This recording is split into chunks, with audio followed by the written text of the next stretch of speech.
सीधी तस्वीरें आपको आंध्र प्रदेश से दिखाते हैं। आज आंध्र प्रदेश में मुख्यमंत्री पद की शपथ लेने वाले हैं चंद्रबाबू नायडू। ये सीधी स्टेज से लाइव तस्वीरें आप देखिए। प्रधानमंत्री नरेंद्र मोदी भी पहुंच चुके हैं और ये लगातार विस्तार न्यूज आपको दिखाएगा तस्वीरें। सीएम पद पर नायडू का चौका, क्योंकि आज सीएम पद की शपथ लेने वाले हैं चंद्रबाबू नायडू। और देखिए शपथ ग्रहण की तस्वीरें देखिए आप, लोगों की मौजूदगी देखिए और उत्साह देखिए। चंद्रबाबू नायडू को लेकर लोगों में उत्साह भारी है।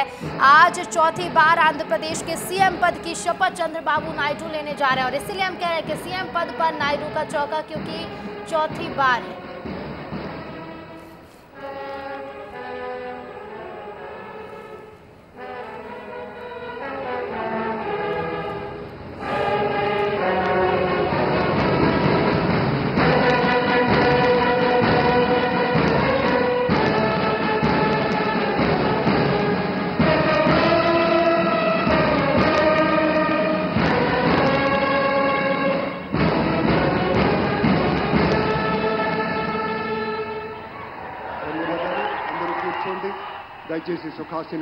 Thank you very much, sir.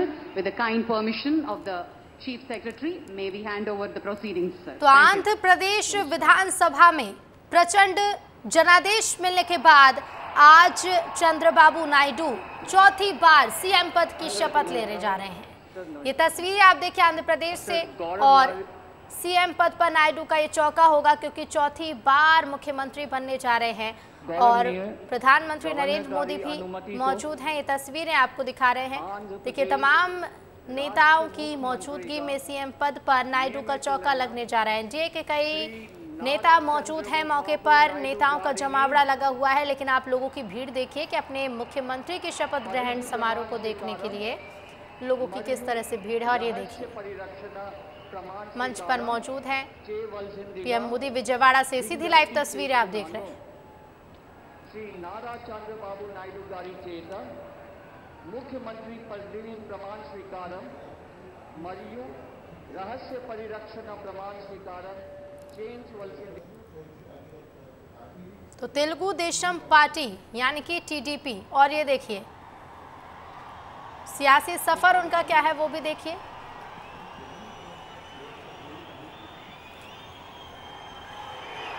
నేను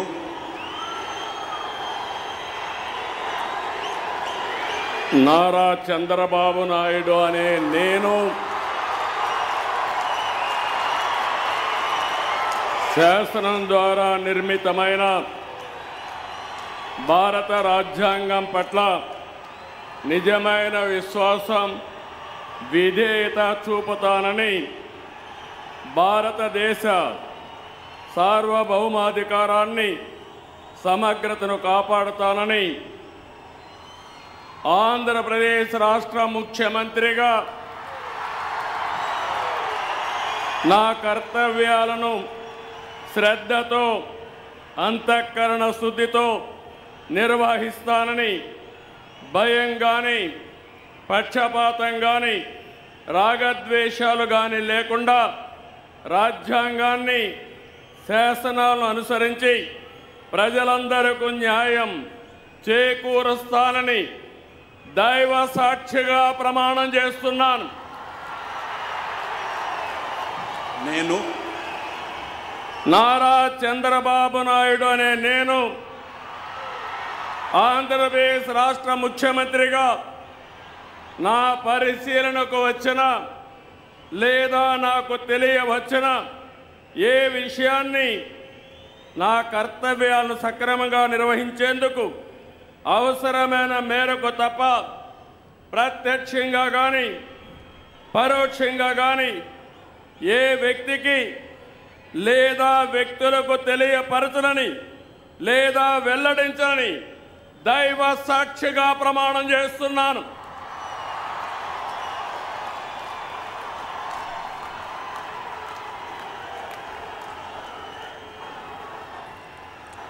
तो देखिए चंद्रबाबू नायडू जिन्होंने चौथी बार आंध्र प्रदेश में मुख्यमंत्री पद की शपथ ली है, और ये देखिए बेहद खूबसूरत तस्वीर। प्रधानमंत्री नरेंद्र मोदी पहुंचे हैं शपथ ग्रहण समारोह में और ये शुभकामनाएं देते हुए, बधाइयां देते हुए, गले मिलते हुए नजर आ रहे होंगे आपको। तो देखिए सियासी सफर की शुरुआत, ये लंबा सफर, और अब चौथी बार यानी कि सीएम पद का चौका लगाया है चंद्रबाबू नायडू ने। पीएम मोदी भी मंच पर मौजूद हैं और इसके साथ ही आप देखिए टीवी स्क्रीन पर सियासी सफर चंद्रबाबू नायडू का किस तरह से रहा है। विस्तार न्यूज आपको बता रहा है। युवा कांग्रेस नेता के तौर पर उन्होंने शुरुआत की थी राजनीति की, कांग्रेस से शुरुआत की, लेकिन अब टीडीपी से बने हैं मुख्यमंत्री और ये चौथी बार है जब आंध्र प्रदेश में मुख्यमंत्री की कमान संभालेंगे। शपथ ग्रहण हो चुकी है, तमाम एनडीए के नेता पहुंचे हैं, जमावड़ा लगा हुआ है। आज विजयवाड़ा से देख रहे हैं आप सीधी लाइव तस्वीरें और लोगों की संख्या आप देखिए, लोगों में उत्साह देखिए कि किस तरह से बड़ी संख्या में लोग मौजूद हैं, लोगों में उत्साह नजर आ रहा है क्योंकि आज उन्हें अपने प्रदेश का मुख्यमंत्री मिला है। चौथी बार है जब चंद्रबाबू नायडू सीएम बने हैं आंध्र प्रदेश के। तो टीडीपी अध्यक्ष चंद्रबाबू नायडू ने मुख्यमंत्री पद की शपथ ले ली है और आपको बता दें इसके पहले 2014 में भी मुख्यमंत्री बने, 2019 में जगन मोहन रेड्डी की पार्टी से हार गए थे, लेकिन ये फैसला लिया था कि 2024 में जब विधानसभा का चुनाव होगा तब जरूर जीतेंगे और जो सोचा था वो हुआ भी और सीएम पद पर नायडू का चौका लगा है। शपथ ग्रहण समारोह से सीधी लाइव तस्वीरें आपको दिखा रहे हैं और विजयवाड़ा में शपथ ग्रहण समारोह चल रहा है। तो सीएम पद पर नायडू का चौका और लगातार ये तस्वीरें विजयवाड़ा से आपको दिखा रहा है विस्तार न्यूज और इसके साथ ही आपको बता दें कि चौथी बार है ये जब चंद्रबाबू नायडू ने शपथ ली है मुख्यमंत्री पद की। तो आंध्र प्रदेश विधानसभा में प्रचंड जनादेश मिलने के बाद आज ये शपथ ली जा रही है। मुख्यमंत्री चंद्रबाबू नायडू चौथी बार बने हैं सीएम आंध्र प्रदेश के और हमारे साथ फोन लाइन पर हमारे editor in chief Brajesh Rajput ji जुड़ गए हैं। ब्रजेश जी, चौका लगाया है मुख्यमंत्री का सीएम पद पर, चौथी बार काबिज हुए हैं चंद्रबाबू नायडू। देखिए, बड़ी उपलब्धि है चंद्रबाबू नायडू की। लगातार तो नहीं, बीच में कई दफा गैप रहा, मगर जिस तरीके से चंद्रबाबू नायडू सत्ता से हटते हैं फिर वापसी करते हैं, तो इस बार उनकी वापसी कई मायने में बहुत महत्वपूर्ण है क्योंकि आंध्र प्रदेश में उन्होंने 10 साल की सरकार को पलटा है, मुख्यमंत्री बने हैं, साथ ही उन्होंने जो एनडीए के जिस तरीके से प्रमुख घटक दल बन के उभरे हैं, तो यही वजह नरेंद्र मोदी स्वयं उनकी शपथ ग्रहण समारोह में पहुंचे हैं। दोनों नेताओं की ट्यूनिंग देखने लायक है, दोनों नेता गले मिले हैं और एनडीए सबसे घटक दल के सबसे महत्वपूर्ण स्तंभ बन के उभरे हैं चंद्रबाबू नायडू। जबकि हम सब जानते हैं कि चंद्रबाबू नायडू ने शुरुआत कांग्रेस से की थी, बाद में एनटी रामाराव के साथ जुड़े, उनकी बेटी से शादी की, उनके दामाद हैं वो, और बाद में उन्होंने एनटी रामाराव पार्टी को हटा के उस पार्टी पे अपना कब्जा किया और खुद अपने तेलुगु देशम पार्टी के सर्वे सभा होकर चौथी बार इस राज्य के मुख्यमंत्री बने। अब उनके सामने सबसे बड़ी चुनौती है कि जो आंध्र प्रदेश, जिसको तेलंगाना और आंध्र प्रदेश का बंटवारा हो गया है, तो जिस हैदराबाद को उन्होंने बनाया था उस हैदराबाद को छोड़ के उनको यहाँ आना पड़ा है। अब उनके सामने बड़ी चुनौती है कि इस प्रदेश की नई राजधानी किस शहर को बनाए, क्योंकि हैदराबाद का पूरा ट्रांसफॉर्मेशन सिर्फ चंद्रबाबू नायडू की बदौलत है, वरना हैदराबाद तो एक बहुत छोटी शहर, आज हैदराबाद पूरा बदल गया है, दुनिया भर में जाना जाता है अपनी आईटी कंपनीज के लिए। तो चंद्रबाबू नायडू के सामने बड़ी चुनौती है कैसे वो एक तटीय स्टेट को आगे ले जाए। और बड़ी बात यह है कि प्रधानमंत्री मोदी आज उनके शपथ ग्रहण समारोह में स्वयं आए हैं और ये बताया है कि कैसी उनकी ट्यूनिंग है। और ये देखिए, पवन कल्याण उनसे मिल रहे हैं, पवन कल्याण भी उनके साथ मिलकर चुनाव लड़ा था और यही वजह टीडीपी ने क्लीन स्वीप किया है स्टेट में। तो निश्चित ही बड़ी उपलब्धि है, चौथी बार मुख्यमंत्री बने हैं एनडीए हमारा चंद्रबाबू नायडू। जी बिल्कुल ब्रजेश जी, शुक्रिया आपका तमाम बातचीत के लिए। तो ये तस्वीरें आपने देखी जब शपथ ग्रहण समारोह की, लगातार तस्वीरें आपको दिखा रहे हैं, शपथ ली है। और चलिए आगे बढ़ते हैं, कुछ और खबरों का रुख कर लेते हैं। मध्य प्रदेश की बात करेंगे। मध्य प्रदेश मेडिकल काउंसिल के पहली बार चुनाव होंगे। निजी और सरकारी मिलाकर कुल 23,000 डॉक्टर होंगे। तो देखिए, वोटिंग के लिए डॉक्टर्स को जानकारी भेजी जा रही है। पहली बार चुनाव होने से डॉक्टर्स में तो जोश है, डॉक्टर से जुड़े मामलों की सुनवाई करती है council. Madhya Pradesh medical council के पहली बार चुनाव होने जा रहे हैं। निजी और सरकारी मिलाकर कुल 23,000 डॉक्टर्स इसमें शामिल होंगे। और इधर रीवा में सफाई कर्मियों की मौत के बाद मध्य प्रदेश सरकार ने फैसला लिया। प्रदेश में अब मशीनों से सीवर टैंक की सफाई की जाएगी। बड़ी खबर आपको बता दें, नगरीय प्रशासन मंत्री कैलाश विजयवर्गीय ने निर्देश दिए हैं। नगर निगम आयुक्त और निकाय सीएमओ को निर्देश दिए गए हैं। रीवा हादसे में 2 सफाई कर्मियों की मौत हुई थी। मृतकों के परिवार वालों को 30-30 लाख रुपए की राशि देने के निर्देश दिए गए हैं। तो रीवा की बांड सागर कॉलोनी में 2 सफाई मित्रों की एक घर के सीवर टैंक में सफाई के दौरान मौत हो गई थी, जिसके बाद ये फैसला लिया गया है। मध्य प्रदेश सरकार ने बड़ा फैसला लिया है। प्रदेश में अब मशीनों से सीवर टैंक की सफाई होगी और नगरीय प्रशासन मंत्री कैलाश विजयवर्गीय ने ये निर्देश दिए हैं। तो अब मशीनों से सीवर टैंक की सफाई होगी। और ज्यादा जानकारी के लिए सीधे रुक करेंगे संवाददाता विवेक हमारे साथ लाइव जुड़ गए हैं। विवेक, जिस तरह का मामला रीवा से सामने आया, ये फैसला लेना जरूरी भी था ताकि और जो सफाई कर्मी हैं उनकी जान न जाए। बिल्कुल सही बात है ऋतु। पिछले दिनों हमने देखा था कि रीवा में 2 मजदूरों की मौत सफाई के दौरान हो गई थी। हालांकि सरकार ने मालिक के खिलाफ गैर इरादतन हत्या का मामला दर्ज कर दिया है। उनको मुआवजे के लिए 30-30 लाख रुपए देने के लिए भी कहे गए हैं। लेकिन सबसे बड़ी बात है कि सरकार ने भले ही ये निर्देश दिए हैं कि प्रदेश के सभी निकाय और बड़े जिलों में, तमाम सारे जिलों में CMHO और कमिश्नर की जिम्मेदारी होगी कि मशीनों से ही साफ सफाई कराई जाए। लेकिन एक बड़ी बात है कि कई जिलों में और कई निकाय क्षेत्रों में अभी मशीनें नहीं हैं। छोटे कस्बे हैं, वहाँ पे आज भी मजदूर सीवर लाइन में जाकर साफ सफाई करते हैं। तो ऐसे में पहले सरकार को प्राथमिकता ये होनी चाहिए कि तमाम जहाँ पे मशीनें नहीं है वहाँ मशीनें उपलब्ध कराएं। हालांकि बड़े शहरों पे आज भी सीवर लाइन में जब साफ सफाई होती है तो मशीनों का इस्तेमाल किया जाता है, लेकिन छोटे कस्बों में देखने के लिए मिलता है कि मशीन ही नहीं है, तो फिर साफ सफाई कैसे की जाएगी। तो सरकार के सामने एक बड़ी चुनौती है कि पहले मशीनों को व्यवस्थित कर लिया जाए, मशीनों की रखरखाव, उनके मेंटेनेंस, उसके इस्तेमाल को लेकर एक टीम बना ली जाए, उसके बाद ये पूरी कवायद की जाए। लेकिन इससे पहले ही सरकार ने ये कदम उठाया है, तो ये बेहद ही सराहनीय सरकार का कदम है। लेकिन एक जो चुनौती ये है कि तमाम सारे निकाय क्षेत्र, बहुत छोटे छोटे कस्बे हैं जहाँ पे आज भी जो सफाई मित्र हैं वो सीवर लाइन में जाकर साफ सफाई करते हैं और ना तो उनके पास ग्लव्स होते हैं ना ही मास्क होते हैं। तो ये एक बड़ी चुनौती है। अगर स्वच्छता में नंबर 1 मध्य प्रदेश के सभी जिलों को लेकर आना है, सभी कस्बों को लेकर आना है, बिल्कुल बेहद जरूरी है विवेक की पहले व्यवस्थाएं भी की जाएं, क्योंकि जो कस्बे हैं, जो छोटे इलाके हैं जहां मशीन नहीं है, वहां मशीनें उपलब्ध कराई जाएं ताकि इस तरह के हादसे न दोहराए जा सके। फिलहाल विवेक, शुक्रिया आपका जानकारी के लिए। जांजगीर चांपा से इस वक्त की बड़ी खबर मिल रही है। खनिज विभाग की बड़ी कार्रवाई देखने को मिली है। रेत माफिया पर खनिज विभाग ने शिकंजा कसा।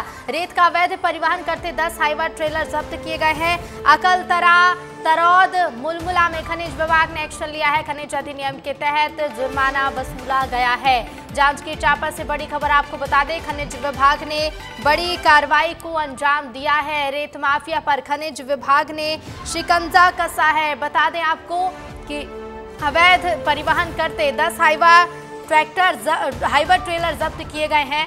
अकलतरा, तरौद, मुलमुला में खनिज विभाग ने एक्शन लिया। और ज्यादा जानकारी के लिए सीधे रुक करेंगे संवाददाता प्रकाश साहू जुड़ गए हैं। प्रकाश, एक बड़ी कार्रवाई को अंजाम दिया गया है, क्या कुछ जब्त किया गया है? प्रकाश जी देखिए ऋतु, जांजगीर चांपा जिले की नदियों में बड़े स्तर पर रेत का अवैध उत्खनन किया जा रहा है और जिसके बाद नदियों को बड़ा नुकसान हो रहा है। इसी तरह जो है अकलतरा, तरौद और जो है मुलमुला में खनिज का अवैध परिवहन करते उड़न दस्ता की टीम ने 10 हाईवा और ट्रेलर वाहन को जब्त किया है। मामले में खनिज विभाग की टीम ने खनिज अधिनियम के तहत जो है जुर्माना की कार्रवाई की है।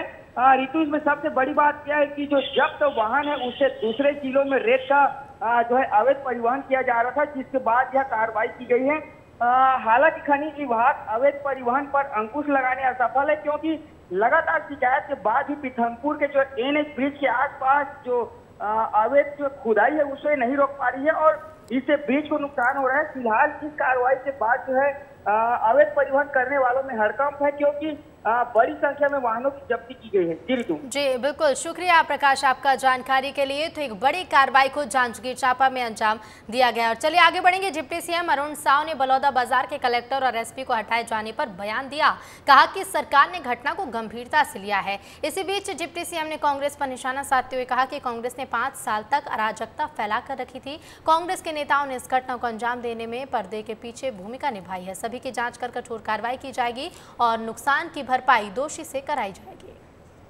बलौदा बाजार की घटना निश्चित रूप से बहुत गंभीर घटना है। सरकार ने इस घटना को बहुत गंभीरता से लिया है और कल दिन भर विभिन्न प्रकार की कार्यवाहियाँ हुई है और निश्चित रूप से सरकार ने इस घटना को बहुत गंभीरता से लिया है। सरकार पूरी गंभीरता से कठोर कार्यवाही कर रही है। घटना की विस्तृत जांच होगी और जो भी दोषी पाए जाएंगे उन पर कड़ी कार्यवाही होगी। ग्वालियर में एक हैरान करने वाला मामला सामने आया, जहां एक युवक ने एक नहीं बल्कि दो शादियां कर ली और उसके बाद दोनों ही पत्नियों को छोड़ दिया, जिसके बाद दोनों पत्नियों ने एसपी ऑफिस पहुंचकर अपने पति के खिलाफ मामला दर्ज कराया है और कार्रवाई की मांग की है।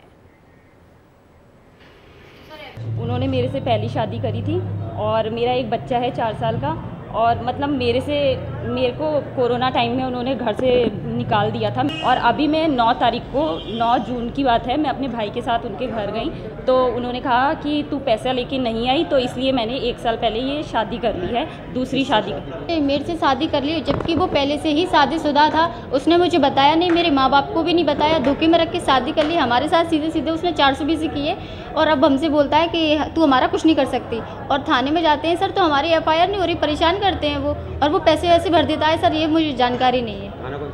थाना बोड़ापुर थाना है, वहाँ जाते हैं, बोलता है कि झांसी रोड में जाओ। झांसी रोड में जाते हैं तो वो लोग बोलते हैं कि आप बोड़ापुर में जाओ, ऐसे बोलते हैं। और इधर पेंड्रा में जंगलों में दिन दहाड़े बेशकीमती सागौन के पेड़ों की अंधाधुंध अवैध कटाई हो रही है। बावजूद इसके वन विभाग चैन की नींद सो रहा है। मरवाही के डोंगरिया, अरुंगा, सेमर दर्री समेत अलग अलग वन क्षेत्रों में लकड़ी माफिया एक्टिव हैं। बड़े स्तर पर जंगलों की कटाई से जंगली जानवर भी अब आबादी वाले क्षेत्र की ओर रुख करने लगे हैं। लेकिन पूरे मामले के संज्ञान में होने के बाद भी मरवाही वन मंडल DFO कुछ भी कहने से इनकार कर रहे हैं।